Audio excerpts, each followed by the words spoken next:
अस्सलाम वालेकुम। कैसे हो दोस्तों, उम्मीद है कि सब खैरियत से होंगे। अल्लाह ताला ऐसे ही खुश रखे। जो दोस्तों, आप एक वीडियो ज़रा मुलाहज़ा फरमाया। मोहतरम नाज़रीन, हमने मुशाहिदा किया है कि कौवा परिंदों में से एक ऐसा परिंदा है हमेशा और हम वक्त डरा हुआ रहता है कि हमने ये कभी नहीं सोचा कि ये कौवा हमेशा डरा हुआ क्यों रहता है और आखिर इसकी वजह क्या है।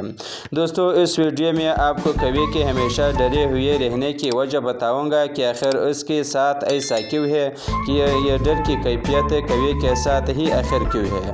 कौवे के हमेशा डरे हुए रहने की हकीकत बराह रास्त तूफ़ान नूह और हज़रत नूह अलैहिस्सलाम से वाबस्ता है। हज़रत नूह अलैहिस्सलाम की किश्ती तूफ़ान के फेरों में 6 माह में चक्कर लगाते रहे, यहाँ तक कि खाना काबा के साथ गुजरे, यहाँ तक कि खाना काबा पर चक्कर लगाकर तवाफ़ किया। फिर अल्लाह के हुक्म से जूदी पहाड़ पर किश्ती ठहर गई जो इराक़ के एक शहर जज़ीरा में वाक़ है। हज़रत नूह अलैहिस्सलाम ने रुई ज़मीन की खबर लाने के लिए किसी को भेजने का इरादा फरमाया।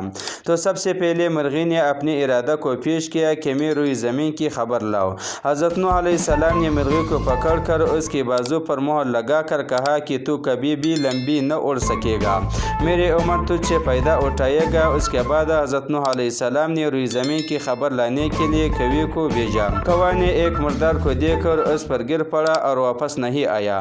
तो हज़रत नूह अलैहिस्सलाम ने कौवे पर लानत फरमा दी और इसके लिए बद्दुआ फरमा दी कि वह हमेशा खौफ में मुब्तला रहे। और यही वजह है कि हज़रत नूह अलैहिस्सलाम की बद्दुआ की वजह से कौवा हमेशा डरा हुआ रहता है।